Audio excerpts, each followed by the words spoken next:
Hyderabad ప్రజాభవన్లో BC నేతలతో సమావేశమయ్యారు CM Revanth Reddy. Deputy CM బట్టి విక్రమార్క. భేటీలో పీసీసీ చీఫ్ మహేష్ కుమార్ గౌడ్ పాల్గొన్నారు. కులగణన, బీసీ రిజర్వేషన్స్ పై నేతలతో చర్చిస్తున్నారు. కులగణనలో పాల్గొనని వారికి మరో అవకాశం ఇవ్వడం, 42% బీసీ రిజర్వేషన్ల కోసం ప్రత్యేక అసెంబ్లీ సమావేశాలు పెట్టి చట్టం కోసం తీర్మానం చేయడంపై చర్చిస్తున్నారు. దేశంలో ఇలాంటి కులగణన ఎక్కడా చేయలేదన్నారు బట్టి విక్రమార్క. కాంగ్రెస్తోనే సామాజిక న్యాయం జరుగుతుందన్న ఆయన కుల సంఘాలు సహకరించాలన్నారు. దేశవ్యాప్తంగా కులగణన కోసం డిమాండ్ చేయడం ద్వారా బీసీలకు మరింత న్యాయం జరుగుతుందని చెప్పారు. సర్వేతో జరిగే ప్రయోజనాలను ప్రజలకు వివరించాలన్నారు బట్టి విక్రమార్క.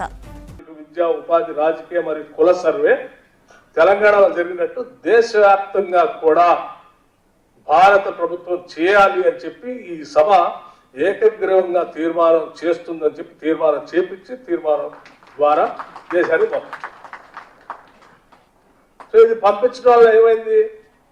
తెలంగాణలో చేసాం, రేపు పొద్దున్న దేశం అంతా కూడా ఈ సర్వే చేయాల్సి వస్తుంది. ఇదంతా చేస్తే మాకు మేము దోసుకునేదానికి, మేము చెప్పేదానికి పూర్తిగా నష్టం జరుగుతుంది. కాబట్టి చేయకుండా ఉండాలి అంటే దీన్ని ఏదో రకంగా తప్పు అని చెప్పి పక్కన పడేసి మేము చేయకుండా ఉండాలని తప్పించుకునే కార్యక్రమంలో భాగంగా వాళ్ళు చేస్తూ ఉంటారు.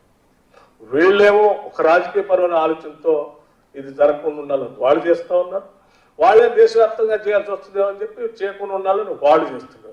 వాళ్ళిద్దరు చేసే ప్రచార కార్యక్రమంలో కొద్దిమంది పాపం తెలియనటువంటి వాళ్ళు ఇది నిజమే అని చెప్పి అందులో పడి ఇబ్బంది అవుతున్నారు. అందుకోసం నేనేమంటున్నానంటే ఈ రెండు రాజకీయ పార్టీలు కాంగ్రెస్ పార్టీ ద్వారా ఈ సామాజిక న్యాయం చేయడం కోసం చేసినటువంటి ఈ కార్యక్రమాన్ని జరగకుండా ఉండాలని, మరి ముఖ్యంగా ఓబీసీలకి న్యాయం జరగకుండా ఉండాలని కుట్రతో వాళ్ళు చేస్తున్నటువంటి కార్యక్రమం. కాబట్టి ఈ రాష్ట్రంలో ఉన్నటువంటి సమస్త బీసీ సమూహాలన్నీ కూడా అర్థం చేసుకొని ఇది మన కోసం మన నాయకులు, మన ప్రభుత్వం, మన పార్టీ చేసి మనకు అందించింది.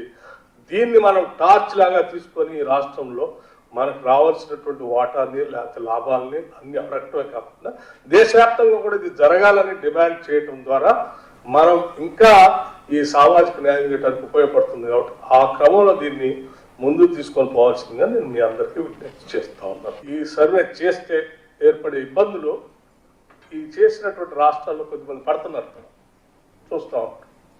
అది కూడా ఇక్కడ ఉత్పన్నం కావచ్చు. ఉత్పన్నం అయితే అప్పుడు చాలా మంది వచ్చి నా మీద ఒత్తిడి తీసుకొస్తా ఉన్నారు. కాబట్టి ఇది చేయకుండా ఉంటే బాగుంటుందని ఎవరైనా ఆలోచన చేస్తారు అక్కడ ఉన్నాడు. కానీ he made it very clear, my agenda is my leaders agenda is my agenda. Rahul Gandhi నా నాయకుడు, ఆయన అజెండానే నా అజెండా, నాకు వేరే అజెండా లేదు. ఆ అజెండానే నేను ఇంప్లిమెంట్ చేస్తా అని చెప్పి ట్రాన్స్పరెంట్గా చేయడం కోసం నేనే ఆ సర్వే అంతా చూసింది. నాకే ఈ మేడ్ ఇట్ వెరీ క్లియర్, చాలా స్పష్టంగా. అలా ఇక్కడ మనం ఎక్కడ ఒక్క చిన్న పొరపాటు కూడా జరగటానికి లేదు. చాలా ట్రాన్స్పరెంట్గా చేయాల్సిందే. మీరు చాలా లోతుగా పర్యవేక్షించండి. చిన్న పొరపాటు కూడా జరగటానికి లేదు. రాహుల్ గాంధీ గారి డెసిషన్ ఇది. దేశానికి ఇది రోల్ మోడల్గా ఉండాలి. ఏమైనా కానీ మనకి ఒక అవకాశం వచ్చింది ఒక సామాజిక న్యాయం చేయడానికి.